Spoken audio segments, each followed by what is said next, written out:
we'll kind of deep dive into the BW and HANA. Okay, we'll start with the basic BW first. Okay, then we'll understand how HANA is changing BW in a large way. Okay, so so to make sure, like you understand the advanced features of BW on HANA, first we need to understand first basics of BW, what is BW and all. Okay,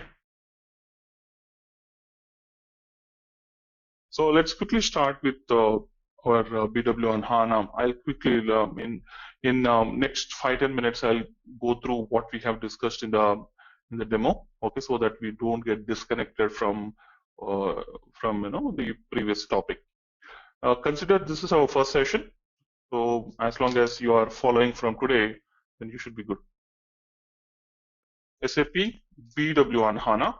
What does it stand for? Business Warehouse on HANA. HANA is nothing but a database. Okay, we'll talk more about HANA in the coming sessions. Now, what is a business warehouse? Why do we require a business warehouse? Then what is HANA? Well, BW can run on other databases, etc. Let's talk about it. So business warehouse or BW, it's nothing but a data warehousing product from SAP. Okay, it's a data warehouse product from SAP. So again, what is data warehouse, right? So data warehouse in simple words. Okay, let's not go through all bookish definitions and all. Let's keep it simple for our understanding. Data warehousing is nothing but reporting. Okay, it's not just simple reporting. We'll understand what is the complexity of data warehouse. But whatever we do in data warehouse, the end product is analytical reporting or business intelligence. So you derive some meaningful information from your data warehouse for your business so that the key stakeholders can take appropriate decisions for their business. Okay, so what is BW?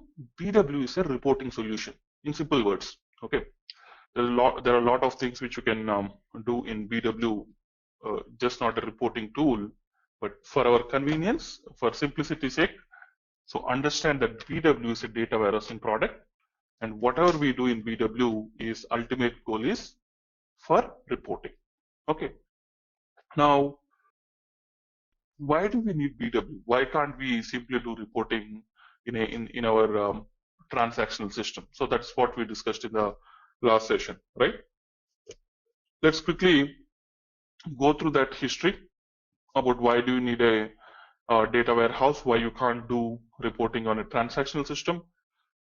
And now we can also talk about HANA, how HANA is changing those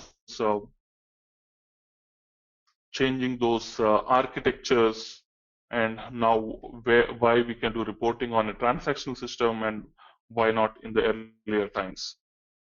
So before even we go there, let's quickly understand what are the versions in BW. Okay, so it started with, I'm talking about the major versions, 2.0. Okay, it stands for SAP Business Information Warehouse.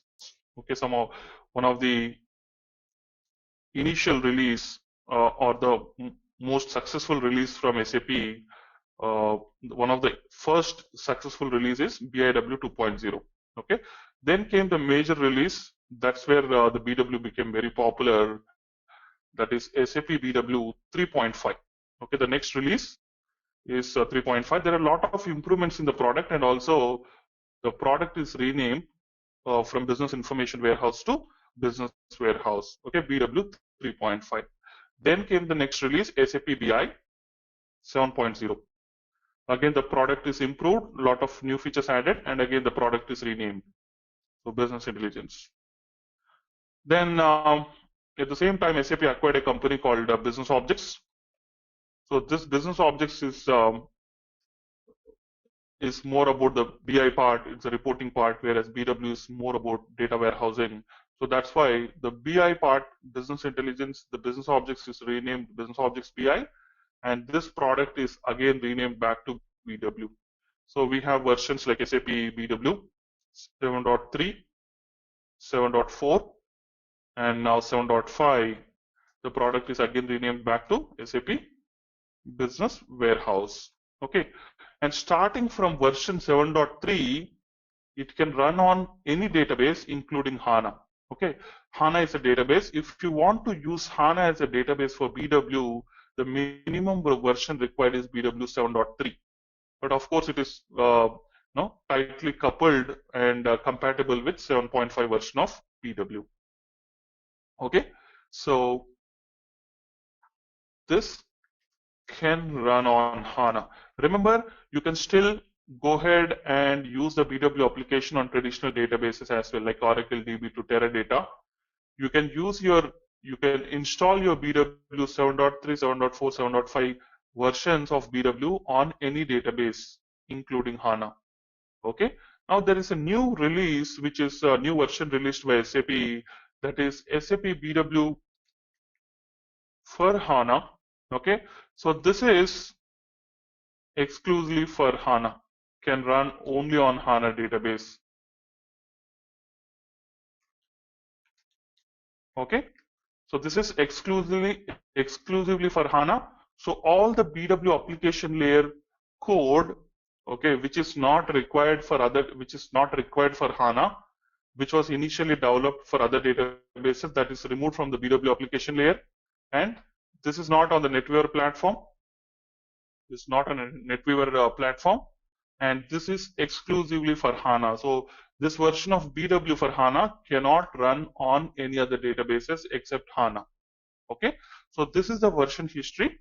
So please remember the version history, very important. Most of the landscapes nowadays are moved to BI 7.0 and above, and this is released not more than 1.5 month or 2 months. Okay, so please remember when you speak about BW. Now, the next question is, does it need a separate license? Which one you mean, Vishal?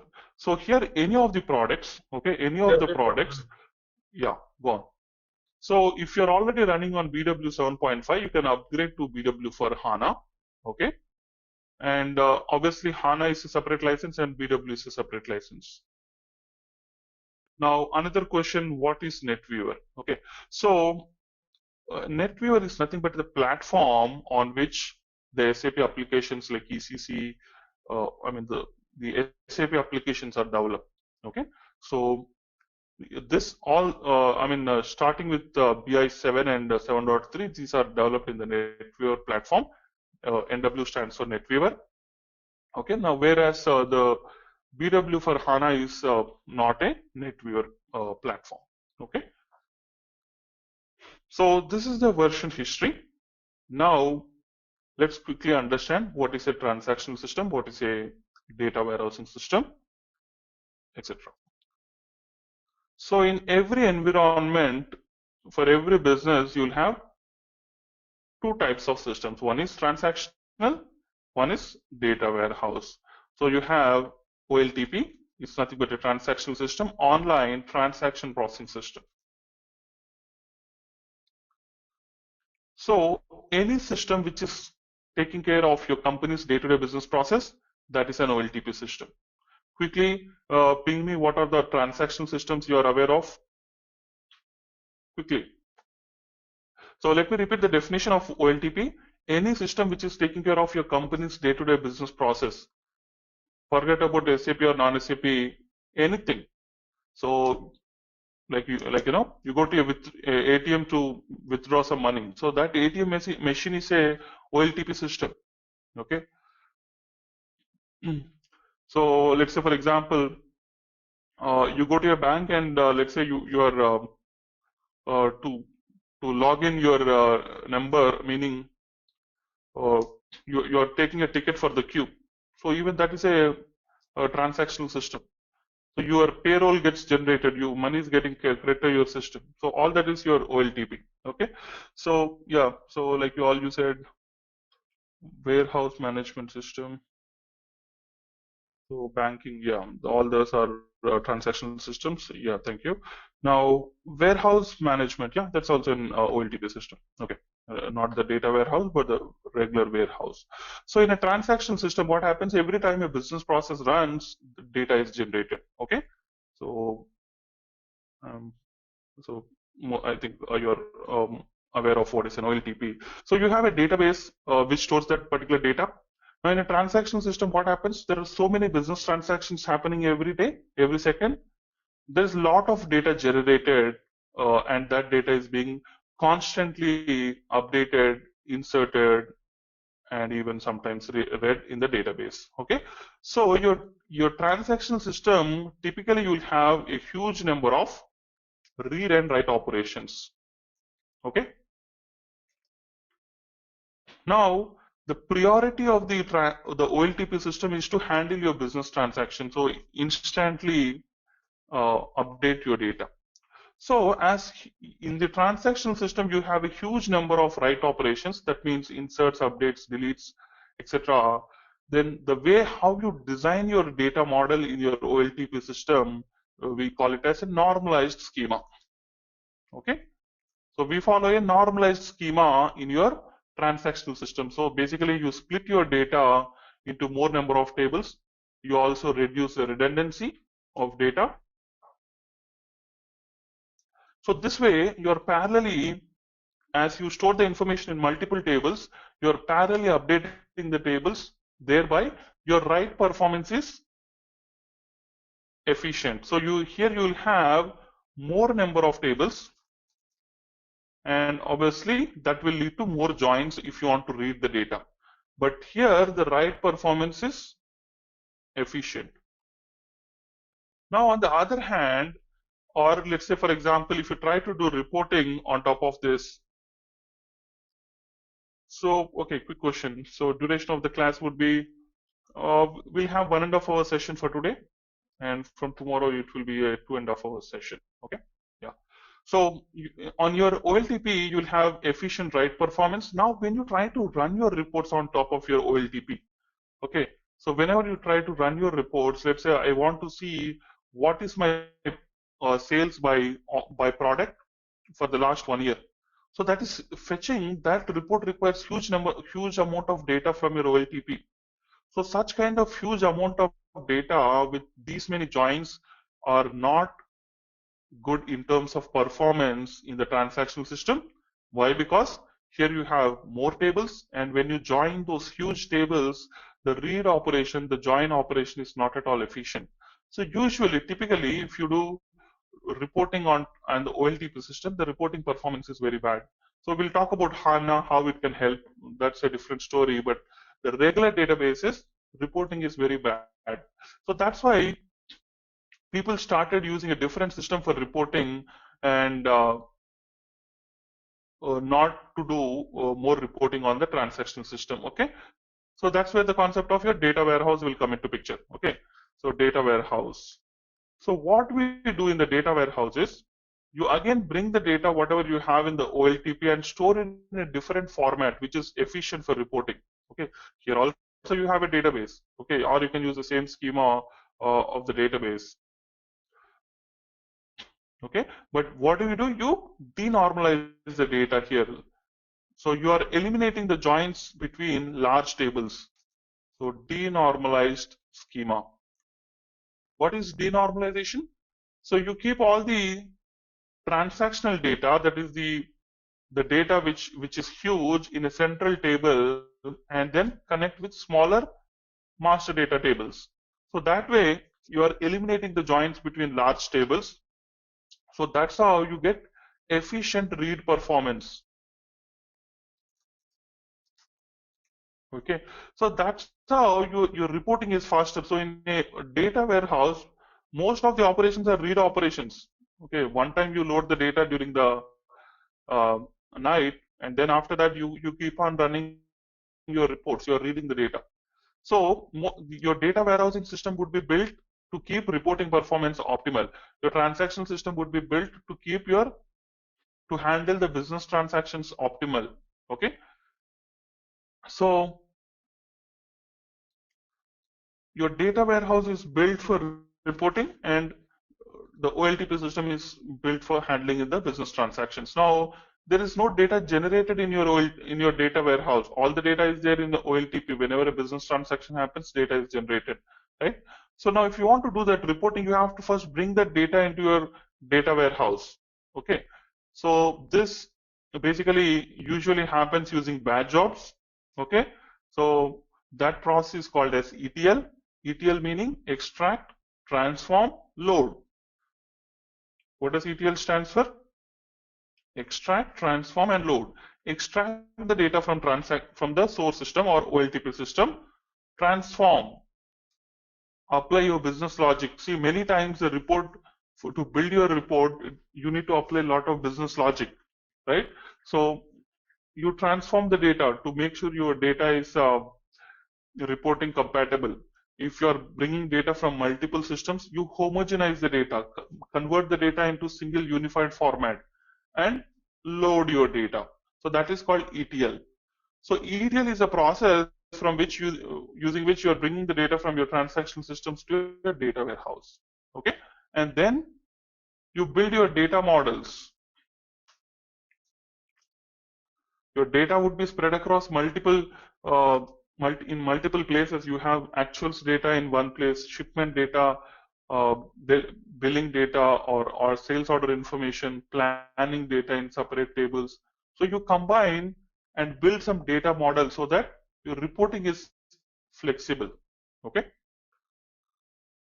So the next question is, do you write, we do write the data on a scheduled basis in data warehouse?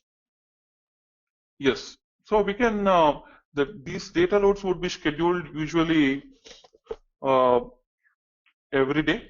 Okay. So at the end of the business hours, your data will start, the ETL jobs will start extracting data from your OLTP and update your data warehouse.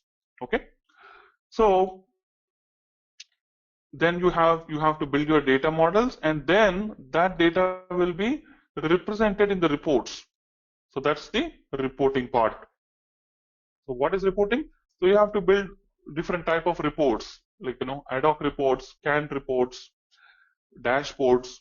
Like if one user would like to interact with the report, so you click on a button, the report layout should change. You select a different metric, accordingly the metric value should be displayed. So different kinds of reporting exist. So these are the three parts of your data warehouse: ETL, data modeling, and reporting. Now BW is one product. Okay, BW is one of the product which has all these features. It has the ETL, it has modeling techniques, and it has its own reporting techniques. Okay, so as a part of this course, we will be learning all the three aspects of BW: ETL, modeling, and reporting. Okay, so where does a BW stand? So this is your place of your BW. Now, if the underlying database is HANA, then that is BW on HANA. Okay, if like I said, your BW can even run on other databases like Oracle or DB2. Okay, then that is a regular BW version. Now, it's not just that you replace the database of BW with HANA and you call it as BW on HANA, but because of HANA, there's a lot of improvements on the BW product, which we'll talk about it. Okay, in the coming sessions, we'll learn more about it. So in a transactional system, sorry, in any business environment, there are n number of transactional systems. Okay, let's say for example, you have an SAP ERP, that is SAP ECC or S4 HANA or something like that. You have an ERP system like ECC, or let's say you have a CRM system, let's say Siebel CRM. Now there is a planning tool, like for demand planning. There is a tool. For example, the business has a tool called SAS. Then there is some customer care call center related software, something like Genesis. So now for geolocation, the location based analysis, there is some tool called Alteryx. So like this, nowadays every company has many tools, right? Many applications.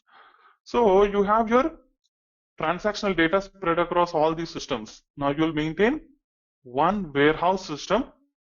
So let's say now we are using our BW, SAP BW. Okay. So for our sake, this database is anything. Okay. So some XDB or HANA.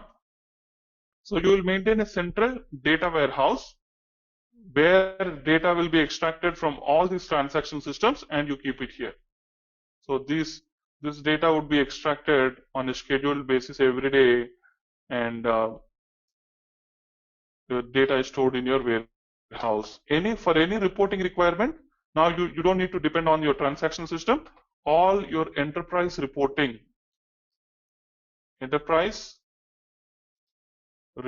or analytics will happen on your data warehouse. One truth of information. You don't need to depend on multiple systems for your reporting data.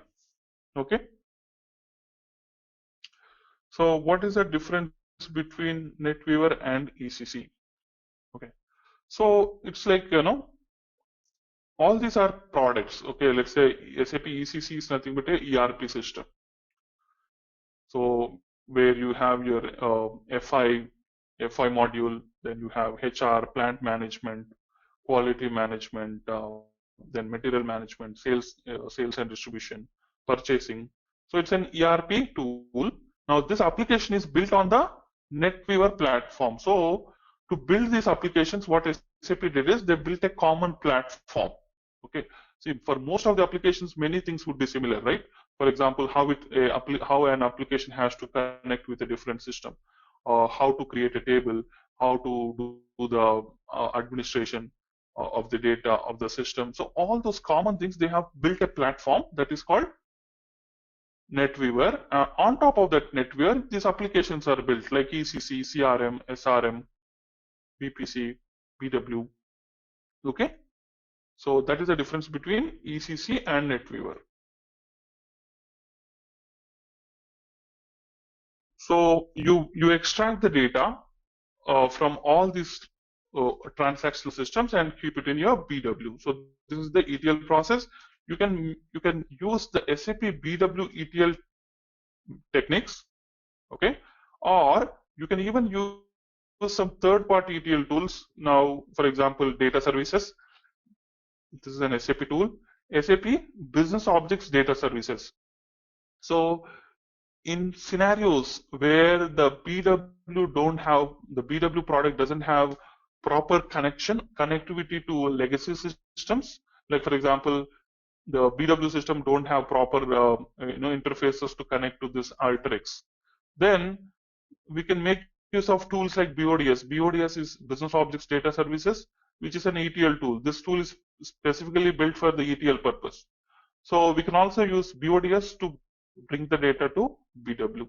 Okay. So this is how the architecture looks like. Like, these are your OLTP system. Now this is your BW. Now any system from which you are bringing the data to BW, from which you are sourcing the data to BW, these are called source systems. Okay. What is a source system? This is the first keyword word you have to remember in BW. Source system. So any system which acts as a source of data, BW, is called source system. Let's say you are extracting data from SAP CRM to BW, then CRM should be connected as a source system to BW. You are extracting data from SAP BPC, then BPC is called as a source system to BW. Sometimes you extract the data from BW to BW itself. So then BW will be connected as a source system to BW. Now quickly let's see how do we navigate on the BW application. Okay, what are some of the common terminologies which we use, etc. Okay, so basically to connect to any SAP applications, we use something called SAP GUI. Okay, so we will have an SAP GUI installed. This is how it looks like. So if you go to start all programs, then you will have SAP frontend, and then here you will find SAP logon. So when you open the logon pad, you'll have the system connections and then you can connect to the server. But as a part of this training, what we'll do is we'll provide you a remote desktop connection so that you don't need to bother about the installations, connectivity, all that. All you need to have is your internet connection. Okay, so I have a question: when BW system will be a source system? Yeah, okay, I'll explain that. So before I come to that, so as a part of this training server, what we'll do is we'll provide you a remote desktop connection. So you'll get an email attachment, okay, from your training coordinator. When you just with this RDP file as an attachment, just download it and click on connect. It will ask you for a user ID and password. Now just give that ID and password, then you will be connected to a remote desktop. Okay, so everyone will have their own credentials. Now this server can be connected 24/7.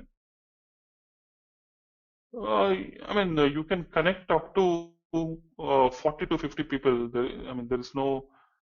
Uh, it's a good configuration. Parallelly, for 30 to 40 people can easily connect to the server, and usually at a time, not more than five or six people will be, in the server. Okay, so the servers are good configuration, so don't worry about that. Now, once you are in the remote desktop connection, okay, once you are in the remote desktop server, so you already have this logon pad installed. Okay, you don't need to install. If it is directly, if you don't have the RDP connection, then we have to install the SAP logon pad. Then through that, we'll connect to the BW server.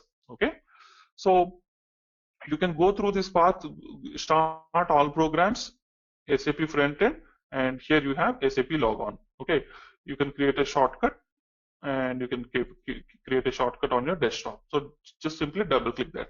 So what is SAP logon?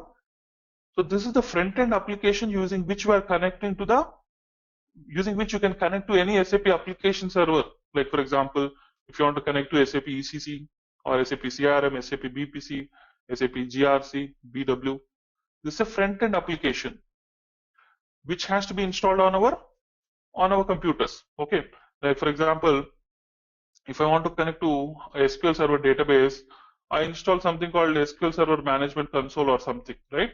So if I go to start all programs, here I have SQL Server. So this one, yeah, sorry, this one, SQL Server Management Studio. So using this front-end application, I'm connecting to the database. Likewise, this is the front-end application using which I'm connecting to the BW application server.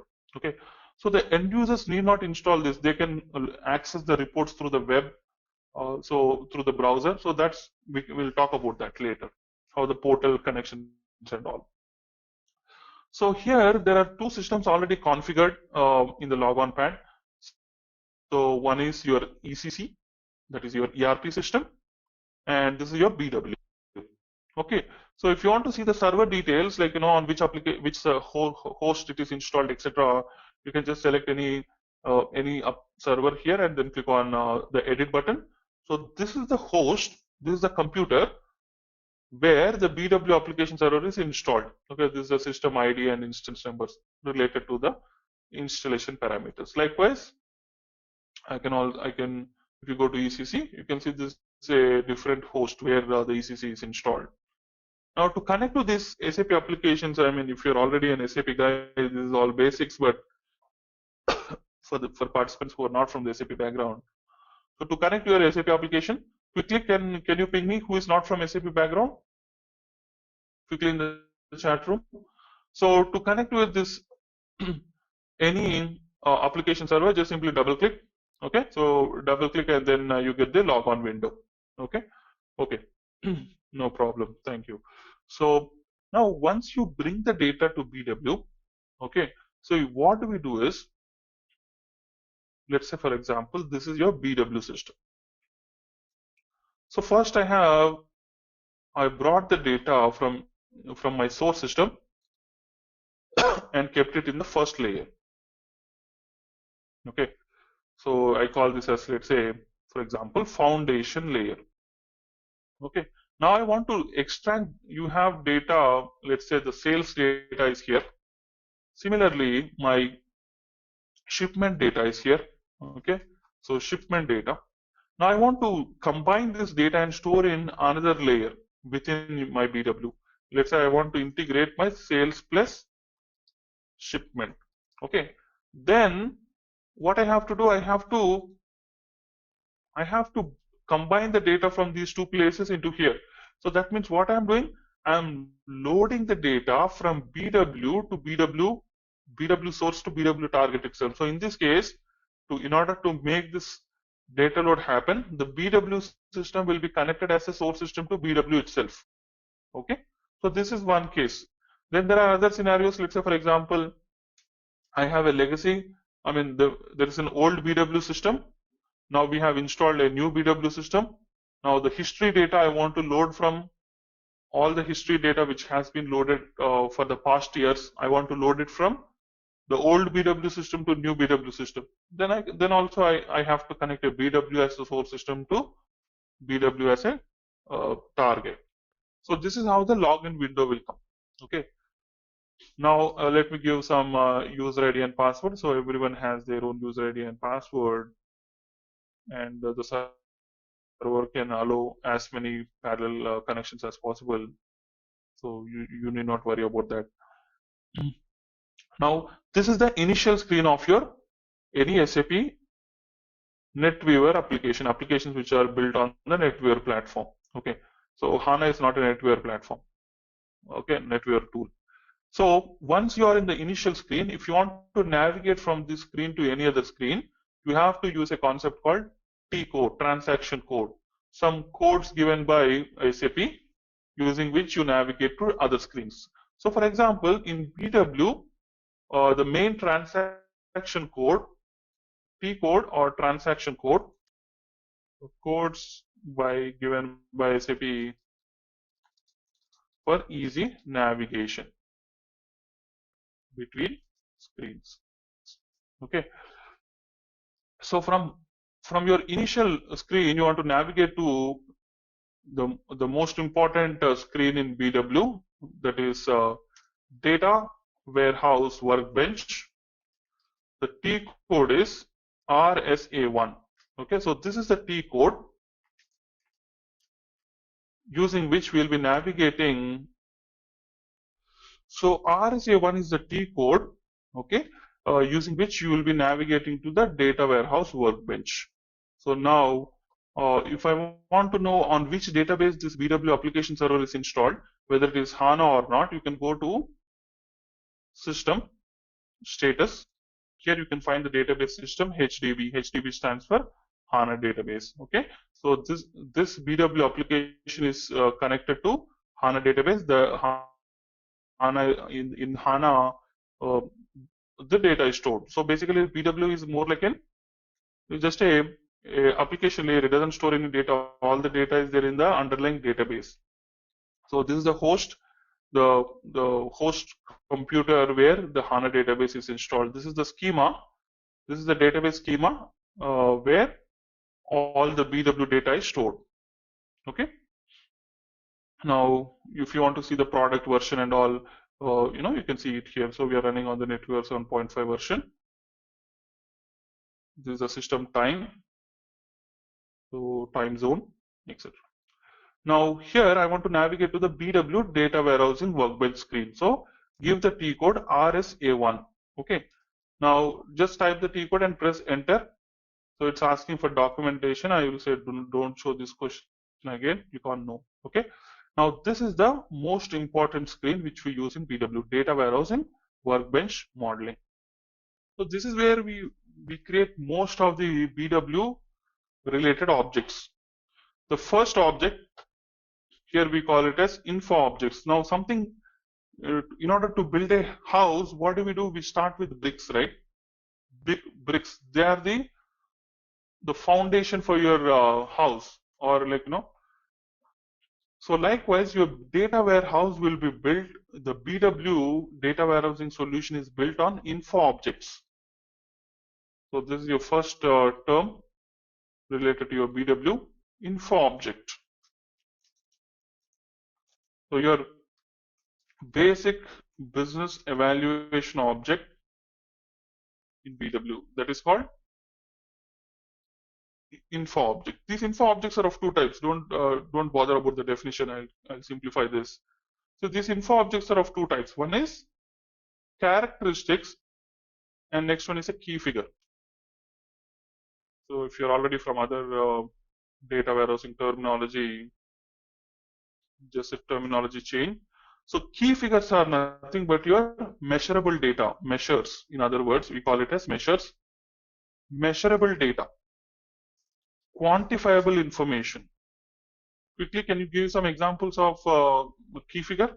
I'll give some, for example, salary. There's something you can measure, which you can quantify. Okay, sales. That's right. Any others? Can you quickly ping me? What are the key figures which you can think of? Numerical data on which you do your arithmetical operations. Okay. Yeah. Account balance.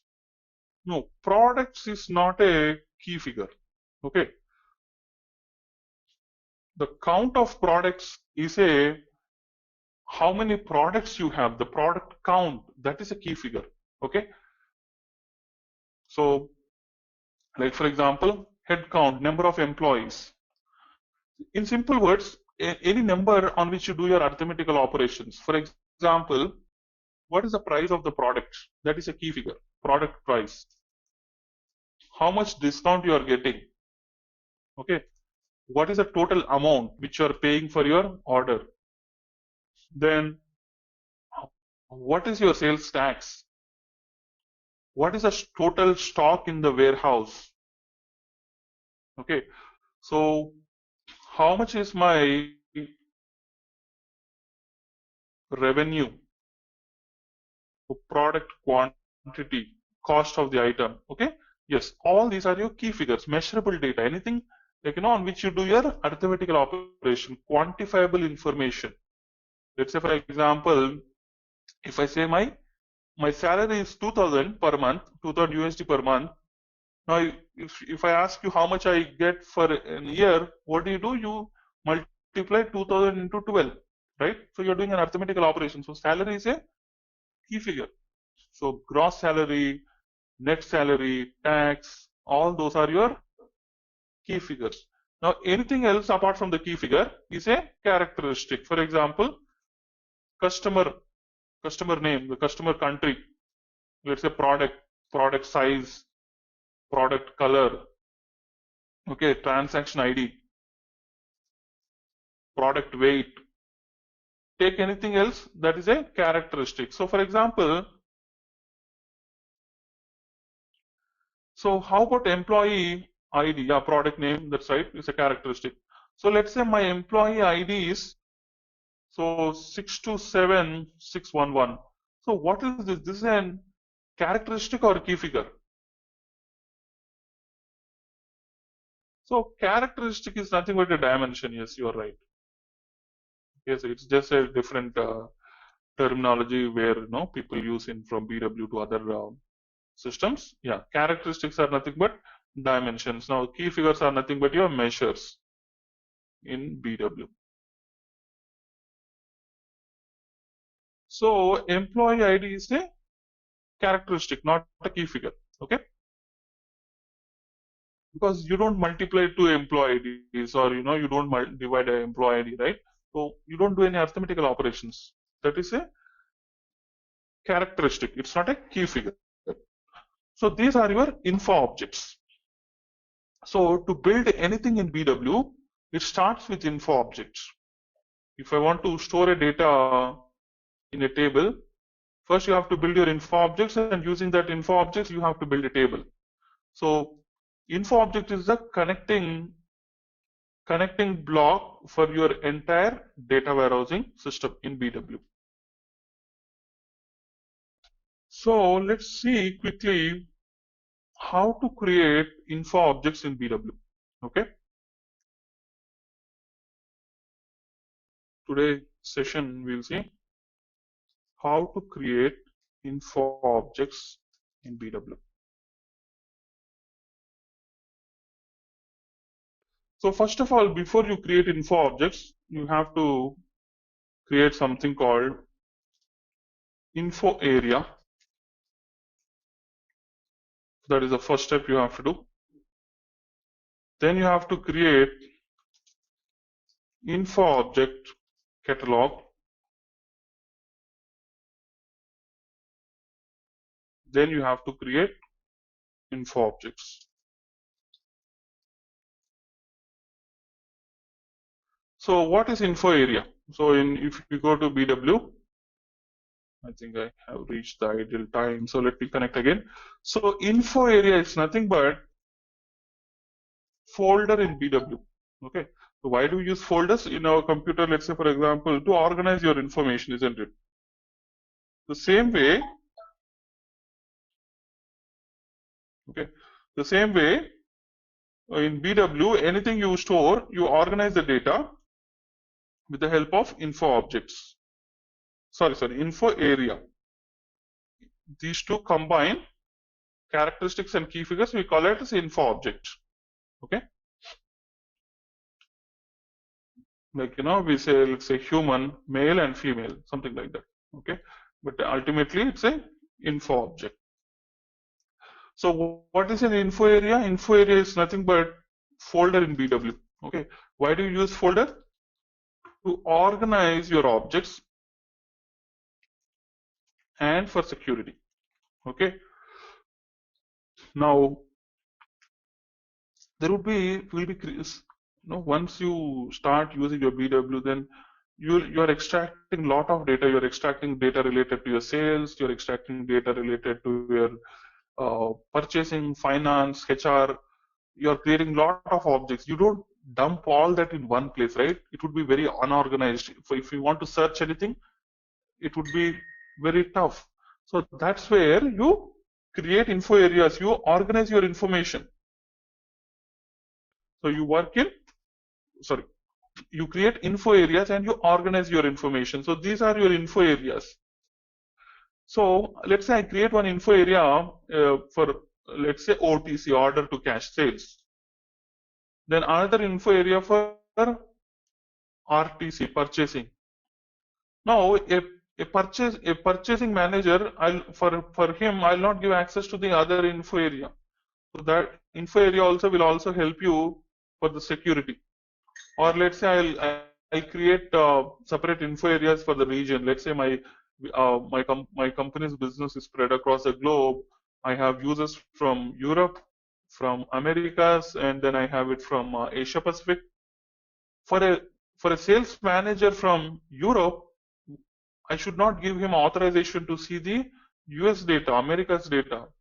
I can restrict the data. I can restrict the security at the info area level itself. So that is another advantage of an info area. Security will be even more complex, which we'll talk about it in the coming sessions. But info area is nothing but folder in BW. It serves two purposes: to organize your objects as well as to manage the security.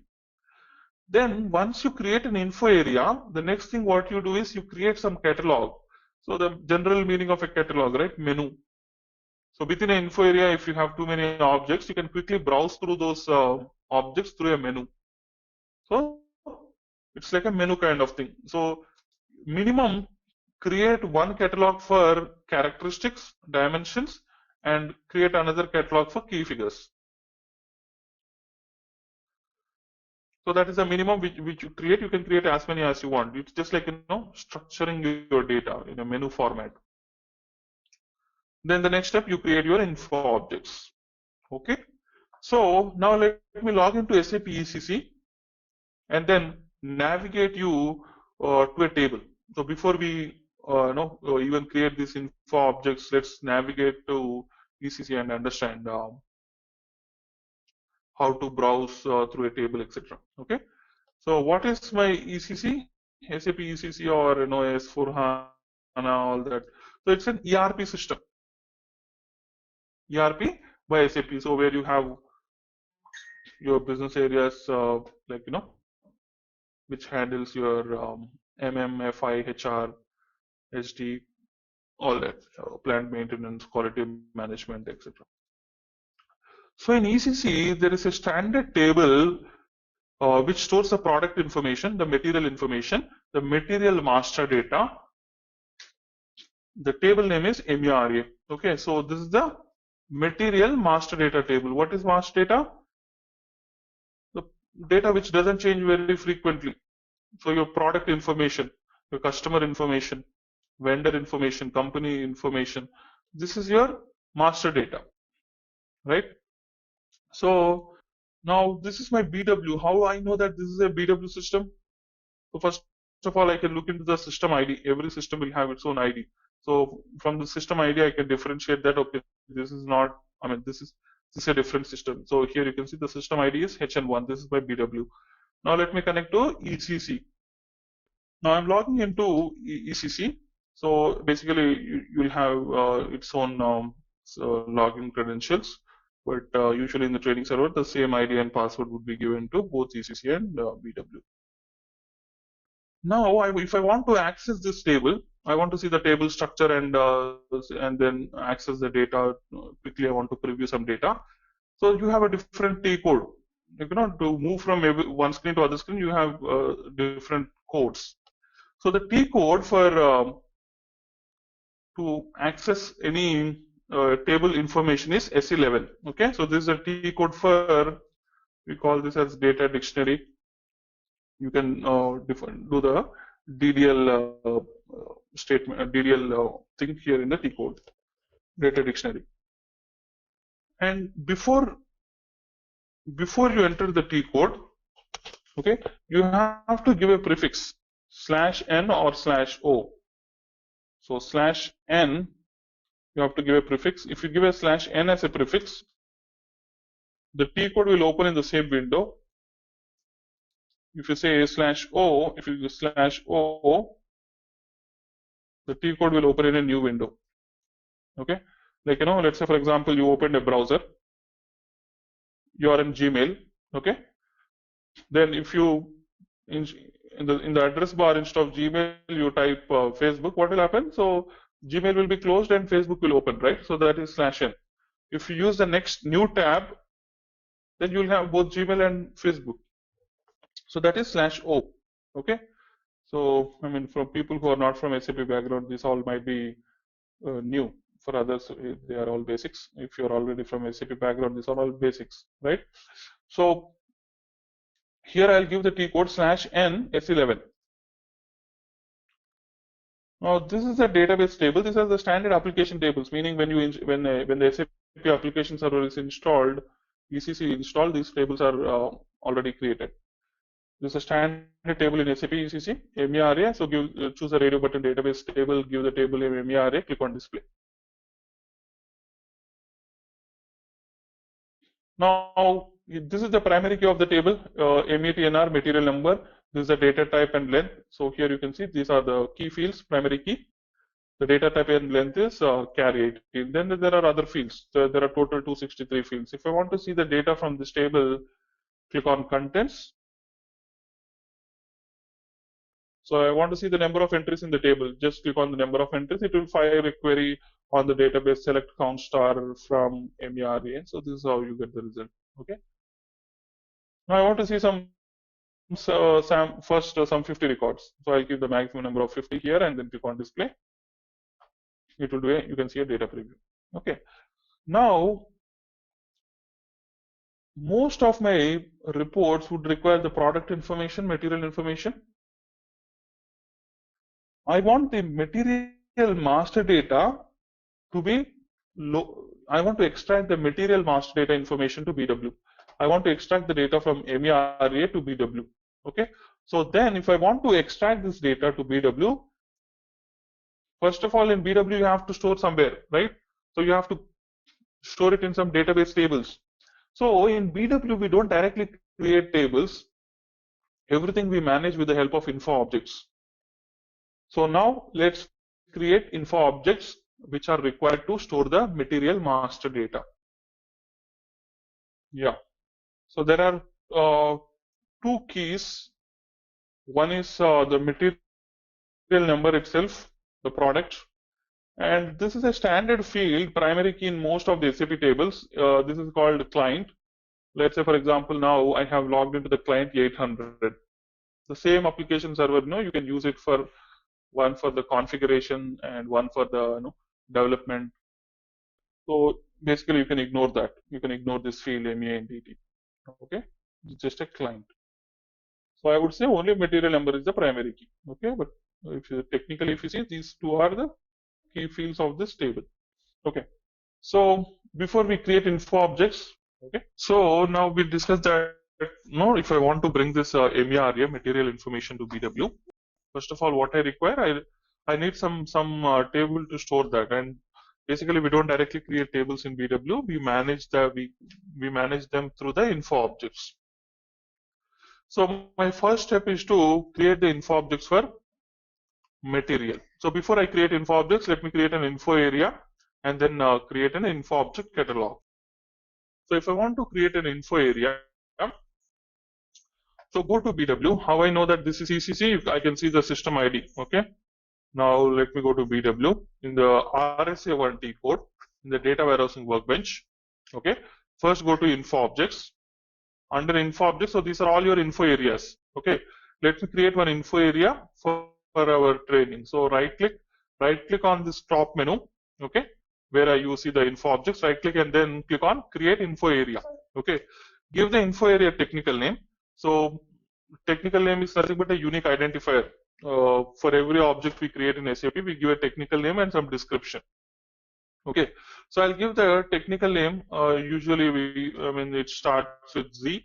So the technical name starting with 0, any object with the technical name starting with 0, that is the standard SAP created object. You can use anything apart from 0. So mostly, the projects we use the naming convention starting with Z. Okay. So I'll create BW training underscore, let's say December.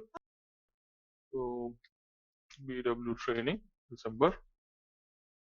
Now under this info area, so this is a folder which got created. Then inside a folder we can create as many folders as we want, right? So I'll say right click and then create info area, one more info area, like a subfolder. I'll say ZMM. Okay, so let's say all the material management. So I have created an info area, then sub info area. Then let me create a catalog. Okay, so what is a catalog? Catalog is kind of a menu. So I need to create at least one catalog, one for characteristics and one for key figure. So I'll create one catalog for characteristics. Right click on the info area. Okay, and you will find an option create info object catalog. It's like a menu option. So right click and then click on info object catalog.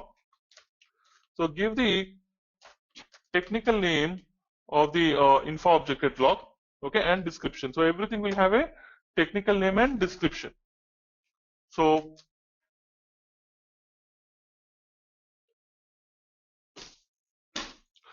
I'll give the technical name as ZMM underscore catalog for characteristics CC, something like that. Any name, just follow the naming convention for your project. So I'll say catalog for characteristics. So here choose the info object type as char. Now click on create. Okay. Now currently the object is inactive, okay, and not executable. So every object has to be activated, then only a database runtime object would be created. So now here there is a button activate. So click on it. So activate the object. So now you can see the activation log, it's all green. So it's successfully activated. We created one catalog for characteristics. Okay. So let me create one more catalog for key figures. So under the catalog, then you will create the objects. So these are nothing but like a menu kind of thing. Right click and then create info object catalog. So I'll say ZMM underscore KF, meaning catalog for key figures.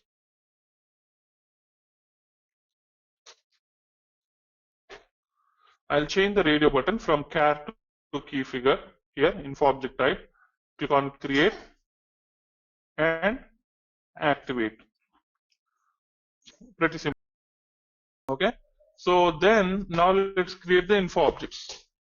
If I want to create the info object, first of all, you need to know what is the data type and length in your source system. So let's go to ECC table, MERA. Now let's say I want to create a info object in BW for this maintenance status. So every column in the table will become an info object in BW.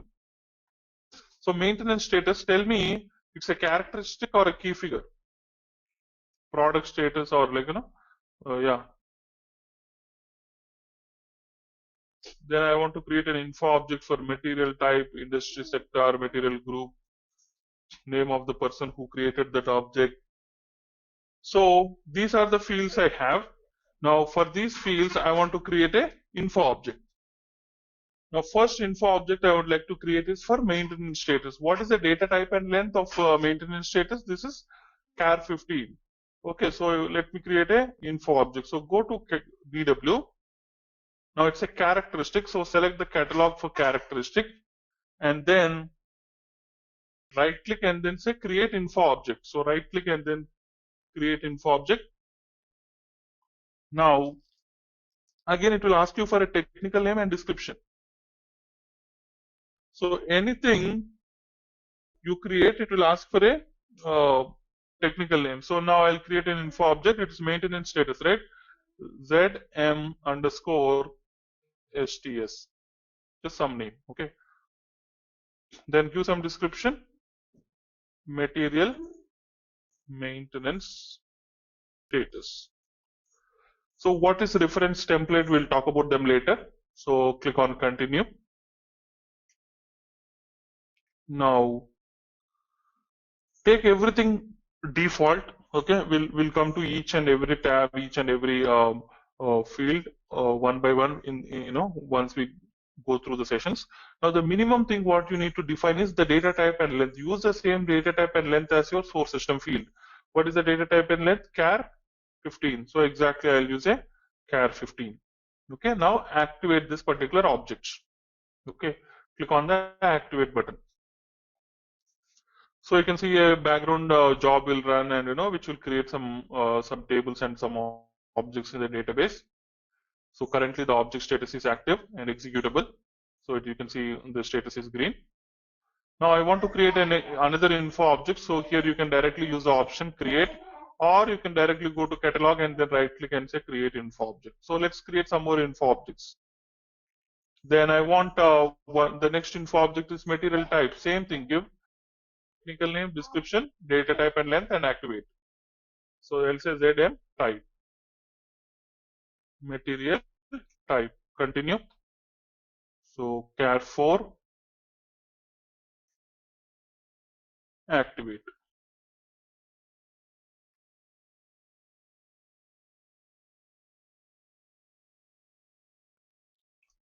The next info object I would like to create is material group, which is char 9. So again, I'll click on this button.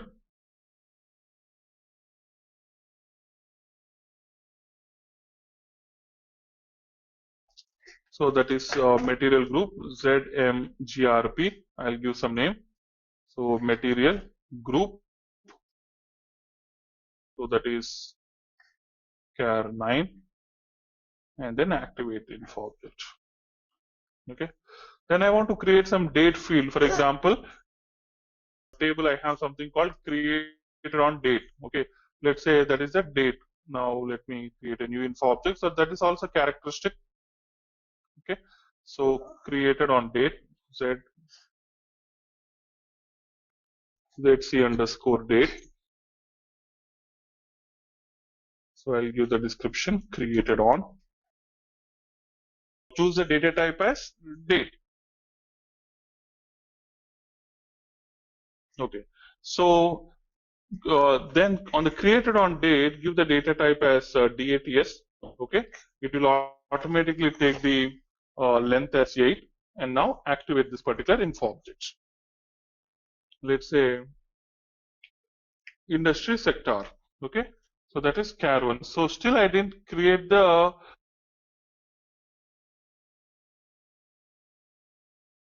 So I'll create this particular info object industry sector as char 1. Okay. Now let me create a key figure.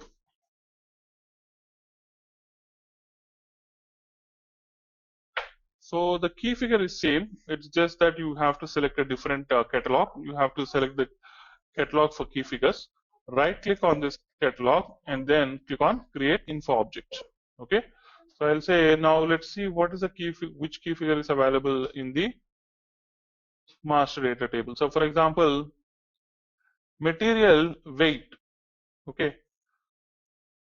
So for example, if you see, you can see gross weight. So this is a quantity, right? Weight of the product. So that's a key figure. So now let me create a key figure.